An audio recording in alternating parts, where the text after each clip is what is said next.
So, Dr. Greg Williams, if you can kind of just tell us a little bit of your story. Were you born blind? What?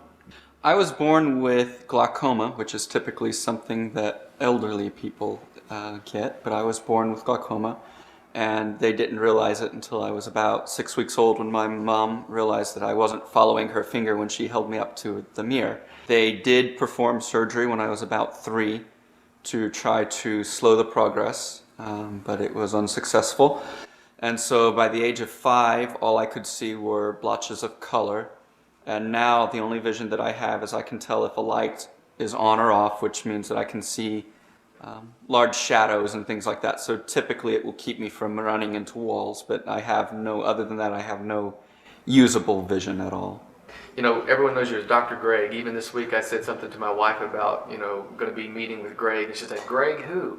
And when I said Dr. Greg, she gets it. So how did you get how are you a doctor? I went to the University of Cambridge in England for 4 years, and I have a PhD in theoretical chemistry. I grew up in a house where both of my parents were pastors. I can honestly say that I really never went through a phase where I said, God, why me? I understood that things happen. We live in a fallen world. And so that part has never really come into question. Now, it has been an issue sometimes of, God, I'm believing for my healing. Why am I not seeing this? I know your word and I know your promises, and why is this not coming to pass? And so there have been times in my life where I have questioned and, debated it.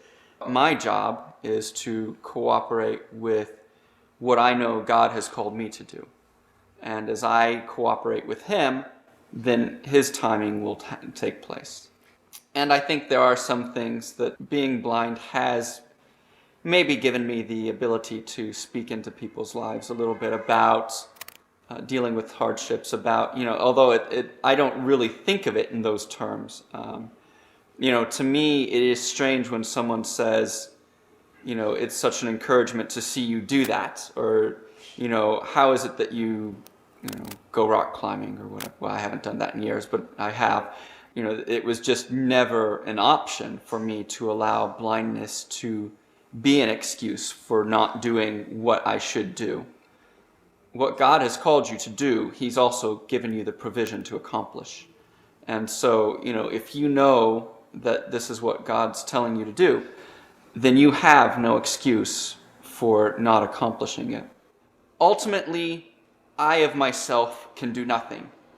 And when you come to the understanding that I of myself can do nothing, then it takes that stress off of you of trying to do something beyond my limitations. Because I have no limitations, because I of myself can do nothing. It is only through God working in me that I can accomplish anything. And so ultimately it doesn't matter what I face in my life, because I'm not the one that has to overcome those challenges. Yeah, when I was growing up, the two things I always said I was going to be were a pilot and a baseball player. Neither of which are reasonable options, but I would love to fly a plane at some point. That would just be fantastic.